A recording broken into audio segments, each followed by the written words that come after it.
So we're continuing with our non-contact forces, and so we know that non-contact means that things work without a touch, with no contact, all right? And so when we're thinking of non-contact, we had our electrical, which we just finished, right? We have magnetic, which is what we're just starting, and then we're gonna end this unit with the gravitational. So we said that they all have something in common. They all have like that invisible force field.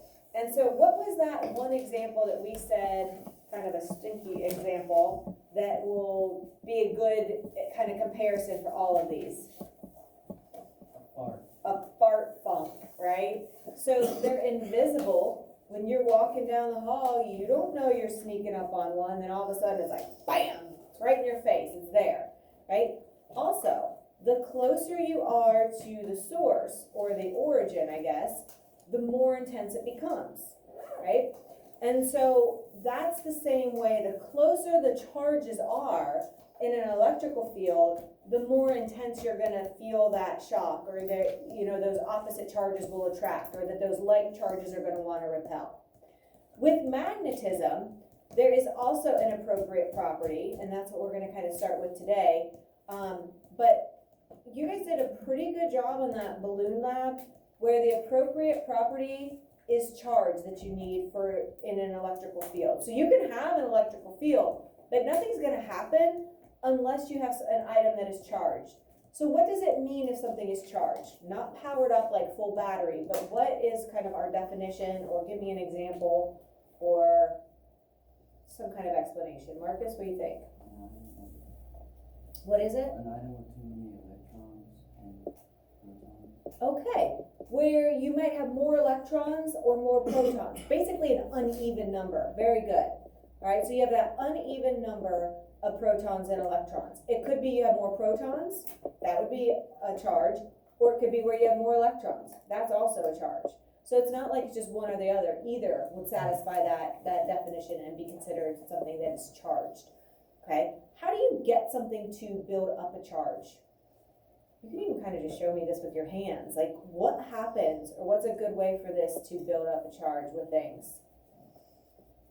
Good.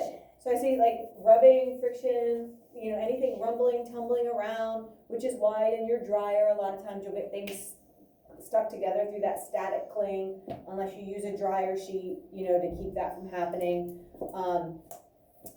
That's what lightning is, right? On a huge scale, it's those precipitation droplets, whether it's water or snow or ice up in the clouds, rumbling and tumbling, and those electrons get separated from the atoms, and you get a buildup where you have, you know, a negative charge and you have a positive charge. They want to come together and get back to neutral. All right, so charge is the appropriate property. Usually that rubbing back and forth will cause a charge to build up. And so those are basically our key points so far with our non-contact forces. All right, so now we're going to start with magnetic fields, and this is slide number 12. And again, you guys got these videos yesterday. So magnetic fields are going to exist around magnetic objects. Pretty straightforward, right? For something to experience magnetism, it has to be magnetic, right? It can't be plastic, it can't be rubber, it has to be magnetic. And so this is pretty tricky. The appropriate property to experience magnetism is it has to be magnetic. What? That's cool. I know. So here's an example.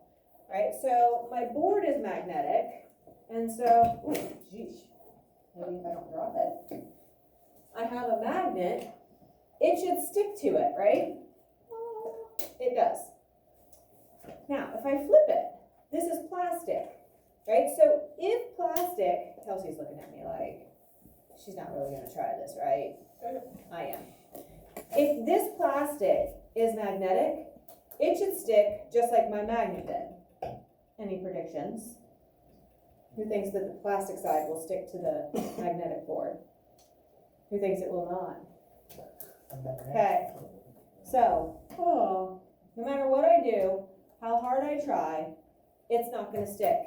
The plastic side does not have the appropriate property. All right, same thing here. right? I know that my little clip, it's not super strong, but it will hold. It is magnetic. If I turn it to the plastic side, it's not broken. It just doesn't have the appropriate property. All right, so just like to experience, bless you, yes. If you had a stronger magnet, would it stick to the board? Like if you had a magnet and then it was plastic or whatever that thing is? No, because it's basically like, no matter how strong the one is, if you don't have the second object that's magnetic also, you can, no matter how strong the first object is, it's not gonna make it work. Okay, it's just, it's the way it is. Now, it would make a magnet stick really strong, but it's not gonna make something that's not magnetic, like my plastic, stick at all. So you can crank up that magnetism if you could do that, make it really, really strong, it's not gonna have any effect. It's a good question. This is like off topic, but like I seen this video where like there was like these really strong magnets and like he put them together and they like broke. Because they came together so hard? Yeah. Really, that's cool. I have seen a few like where you are trying to hold like charges together and you let them go and they go flying like really far, but I've never seen one come together where hard enough where they broke. That's pretty neat. So remember, the appropriate property is super important.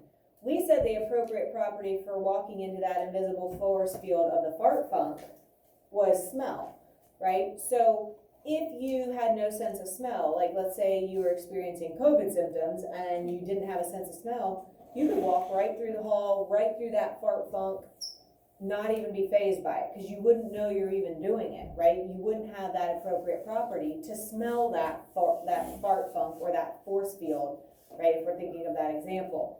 So if something isn't charged, it doesn't matter if there's opposite charge, like they have to be oppositely charged to experience that, right? So if there's no charge, it doesn't matter, like they're not gonna do anything, they're just gonna sit there and do nothing. Just like my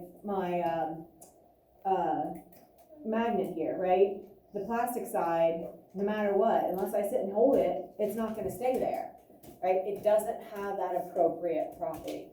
And so that becomes super important, yes. Yeah, if there's blanks, you gotta fill them in.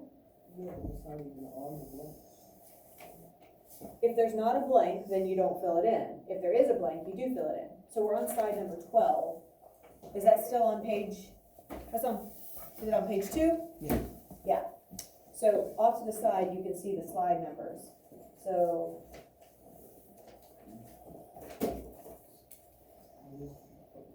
yep, you're fine. Okay, and so being able to recognize the appropriate property is important. Charge for electrical, magnetism or magnets, right? And so if a second object gets placed in the field, the two objects are going to experience magnetic forces that can attract them depending on the objects involved. And so just like our other invisible forces, this is also going to get weaker the farther you go. Just like moving away from that fart funk, the smell gets less and less and less. So if I have this close enough, I should be able to drop it, and if it's within the force field, it should be able to suck to the board. All right, so let's try it. Ooh. So I'm going to move it away, a couple more inches away. Ooh. Didn't get sucked in. Didn't get sucked in. Didn't get sucked in.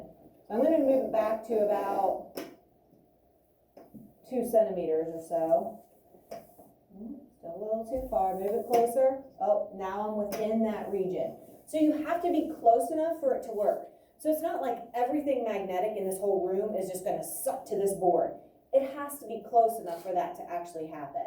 Just like you have to be close enough to the fart funk to know that it's actually there, okay?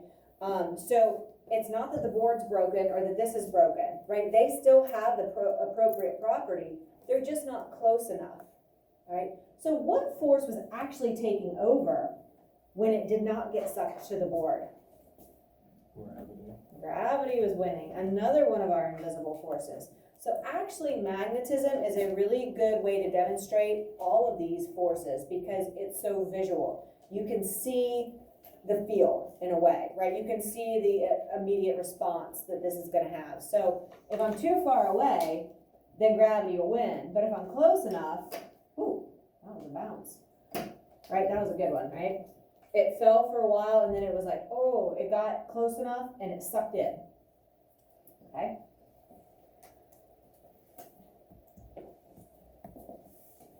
So this is also a little bit convenient because we have been talking about positive and negative charges. Well, magnets also, and you saw this in all the videos, magnets also have positive and negative components to them. It's not necessarily considered a charge, but you have that negative and positive end.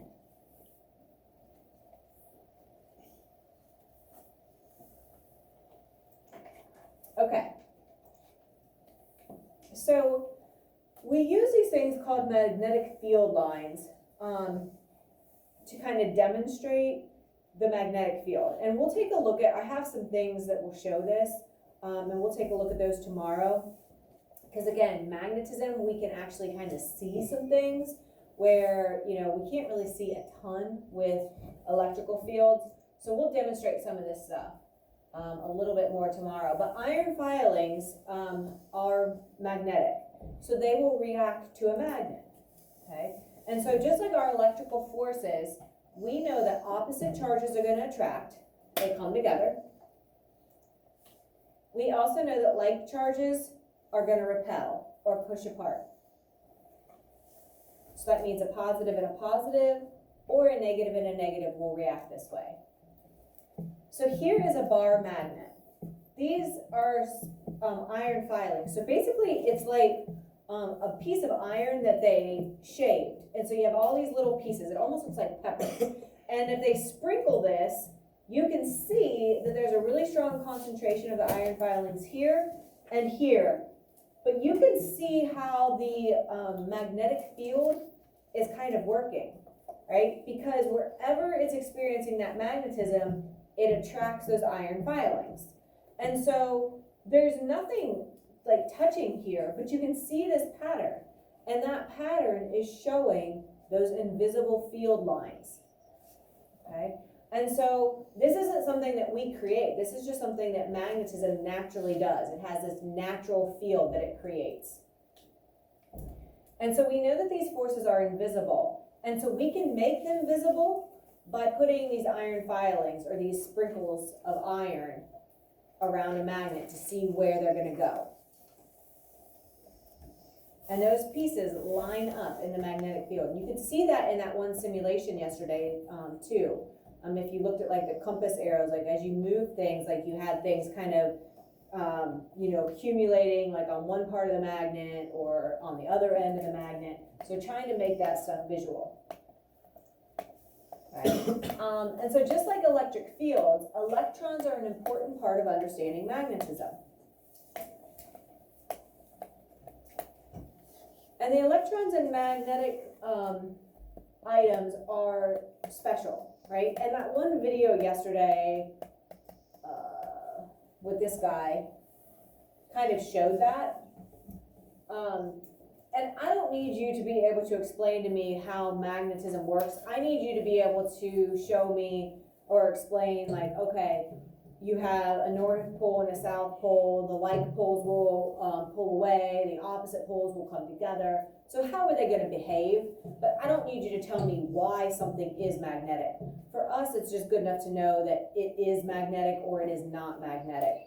But certain items, and not everything in our world obviously is magnetic, but if something is magnetic, understand that it's going to share these similar characteristics of having this north and south pole. Okay, we represent these special areas with something we call domains. The domains we use, we show these with arrows. Okay, so most things have domains that are like this. Most unmagnetized things, like they're just pointing in all different directions. Okay, here in a magnet, all those domains line up in a certain way.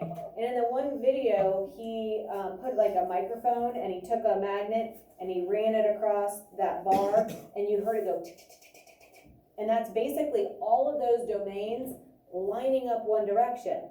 And so if they all line up, that means all the norths are pointing one way and the souths are pointing the opposite way. So this lets me know that all of the, like, this is a north pointing, so it's seeking the south.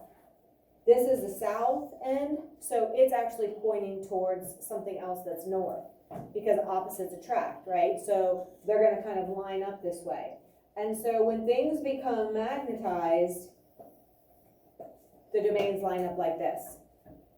And I have actually I borrowed it from Miss Durkee, but she has this little, and I'll get it, it's like a little box, and you can put a magnet in it, and it realigns the domains. So like if a magnet gets weak, because if you drop a magnet over and over and over and over, sometimes those domains can get kind of messed up. So instead of being all aligned perfectly, they get a little bit scattered.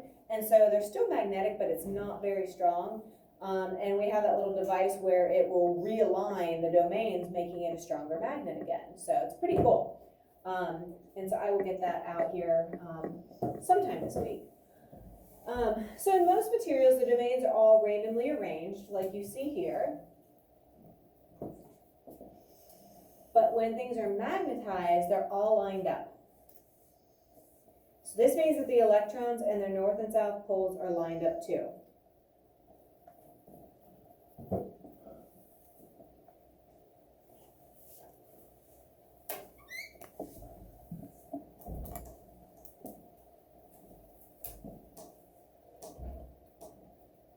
So really, if you look at this, something that I might ask on this slide would be, tell me if this item would be showing something that would be magnetized, or tell me if this item would be unmagnetized. Obviously, this is showing something unmagnetized because the domains are all random, okay? This would be the example of where they are showing an item that is magnetized. Unmagnetized, magnetized. So I might ask you a question like that.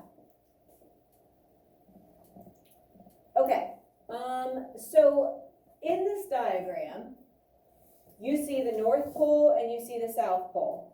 Yes? For like the unmagnetized and magnetized, like I have like these magnets on my fridge, but they're like little cards a little bit. Like, do those like get like? They can, like I have a few at my house and I end up throwing them away because I get mad. Like they don't hold even like a single piece of paper anymore, and like the edges of them kind of start to like pull away a little bit, and they're not even like touching the fridge. It's just like the very middle part. So yeah, you would think that they would age, but it's just like, you wouldn't think like just getting knocked around a little bit, but over time, if it keeps happening, it can make them to where they become unmagnetized a little bit. So that's what's going on. So this is showing, so like our iron filings, like this is showing the picture of it. This is how we represent it with a diagram, where you can see the field like comes out of the north and kind of circles around to the south, and that happens both at the top and the bottom. And so it's creating this kind of flow, right, this magnetic force.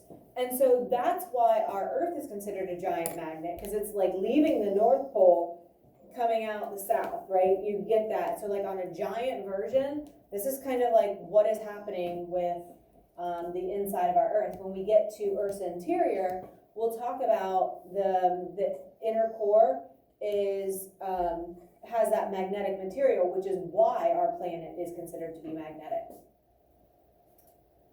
There we go. Lost my pointer for a second. So we call these things field lines, and they have arrows on them, and it just lets us know it's leaving the north and entering into the south end. So typically, we think of the north end as positive and the south end as negative. And then it's just going to react just like charges, where opposite charges are going to want to come together, like charges or like poles are going to want to push apart. So if I would put another north right here, that's a like pole. Ooh, they're going to want to push away, right? If I would put a south right here, it's going to want to come together because that's what opposites do, right? They come together. So just like what you know about charges, if you relate that to the poles on a magnet, you should be in good shape. Okay, so you can see these field lines come out of the north and go into the south. And the magnetic field is going to be the strongest at the poles. And you could see that in that other picture too. You had all those iron filings really bunched up right at the ends, which are considered the poles. And so that's where things are the most concentrated.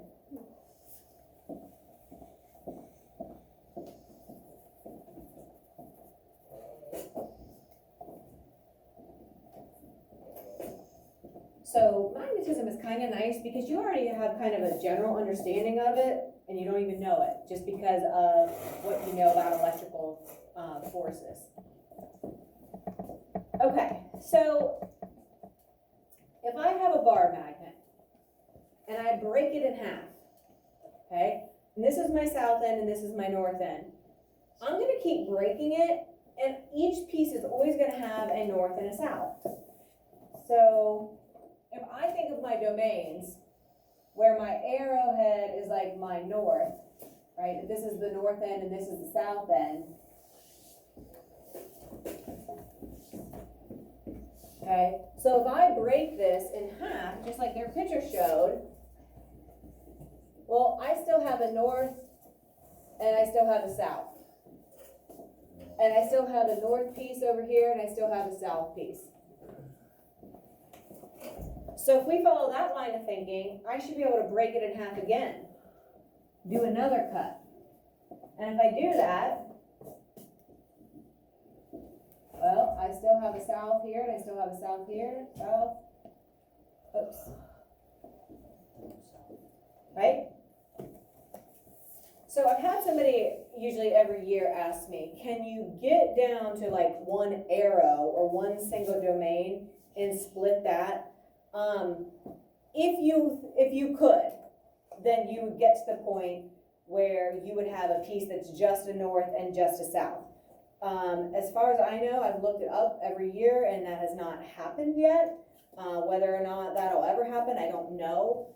But if that question is ever asked, no, like you keep breaking it and breaking it and breaking it, but nobody's ever broken it enough where you get down to a single domain, or in our case, a single arrow, where you end up with one part of like the positive end and then the other piece has the negative end. Have you looked it up this year? I have not looked it up this year. Right, so maybe it's changed, right? Think about it this way too, like what if we broke things this way? What if we split it in half that direction? Well, we still have northern components, southern components, northern components, southern components. So no matter how you keep trying to break this, it still maintains the north and the south on both.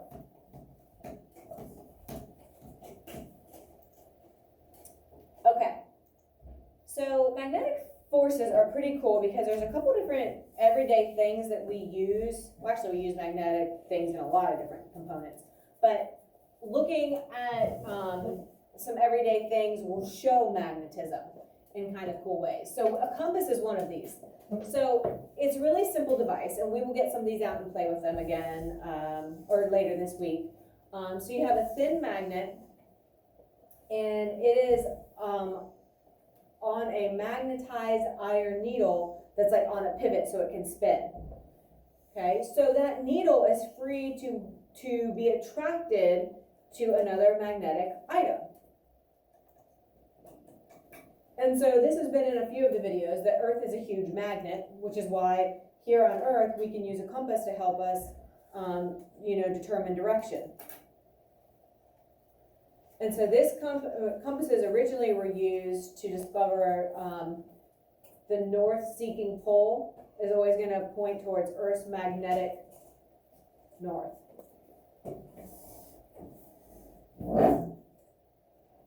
So if it's north-seeking and opposite charges attract, what end of the compass, like what end of the needle are you really dealing with, or what end of the magnet? Opposites attract, and it is north-seeking. It's like seeking the North Pole. What end do you really have in your hand if you have a compass in your hand?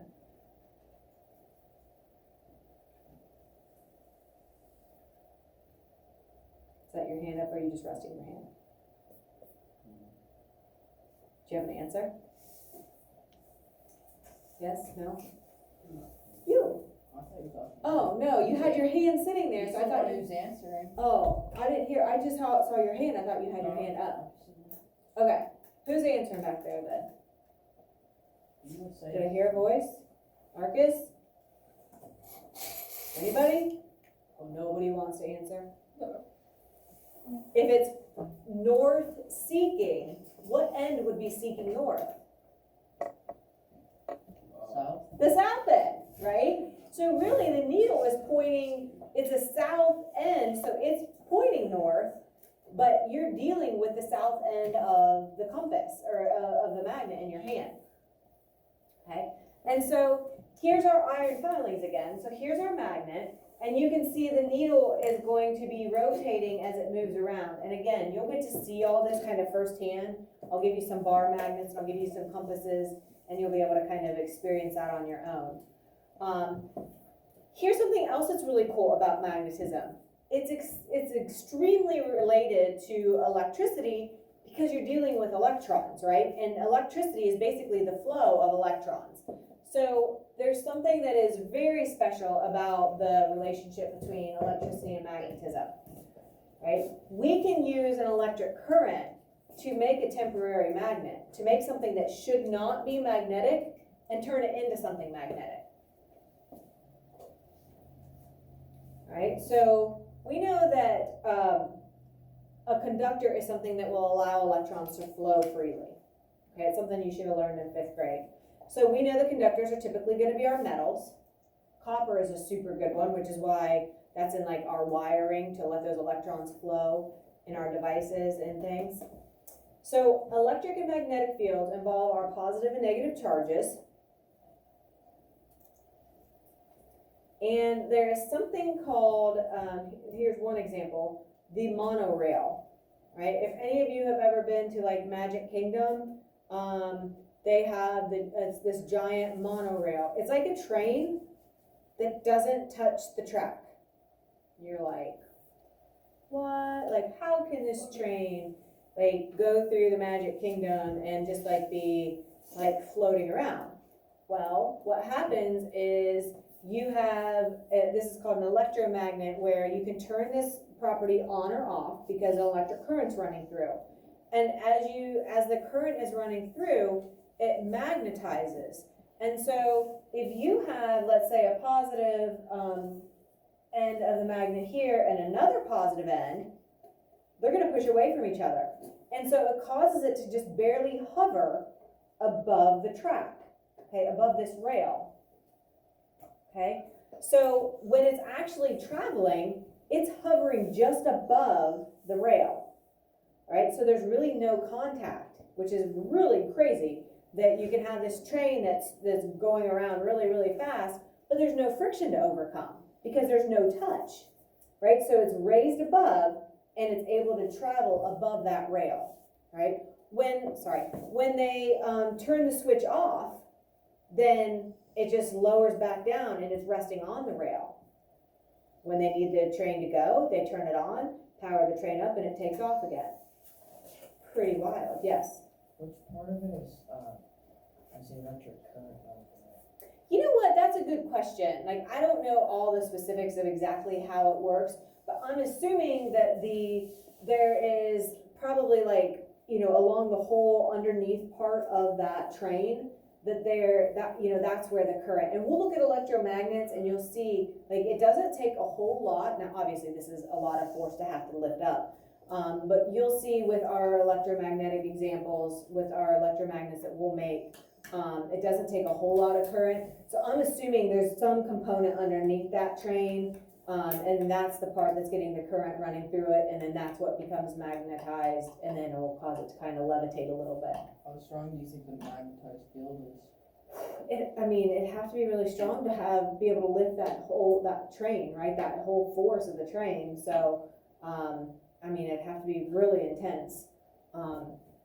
And again, you're gonna get a chance to feel just our magnets and how, even like the video you were talking about, how strong things can come together and how strong the repulsion is as well. So you can try to like shove two bar magnet north ends together and you'll be able to feel them fighting you. And as soon as you let go, bam, they're gonna go flying away.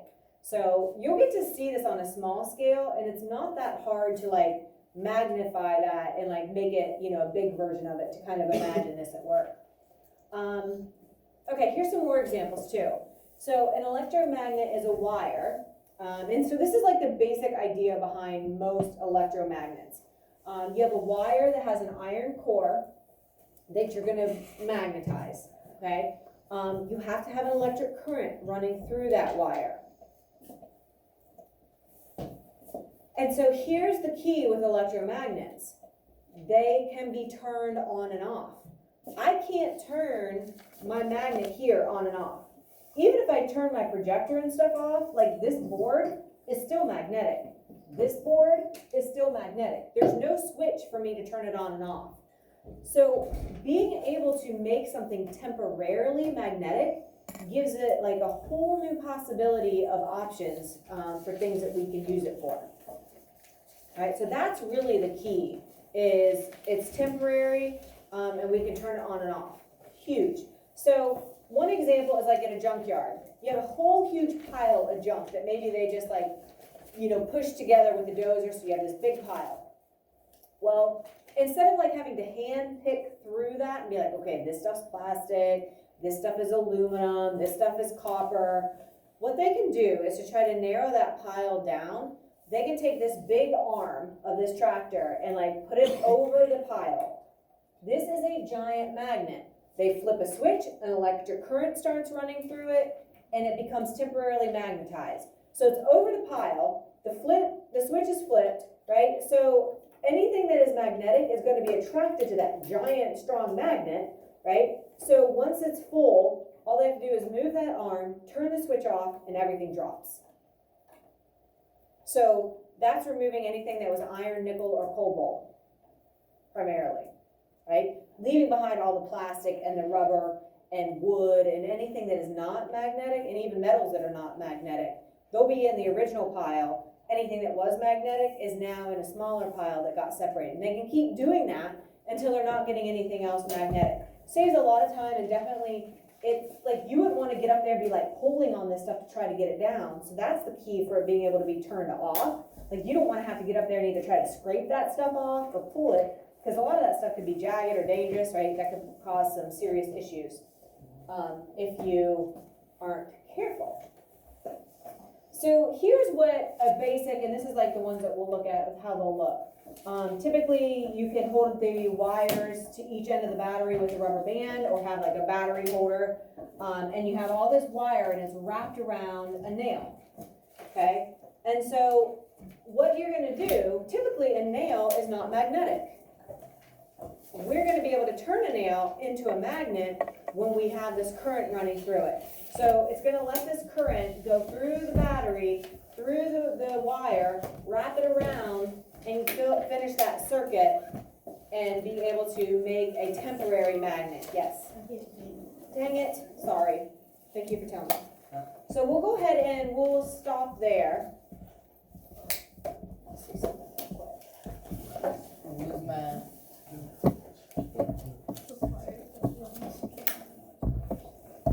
So we'll pick up with the rest of the electromagnets tomorrow.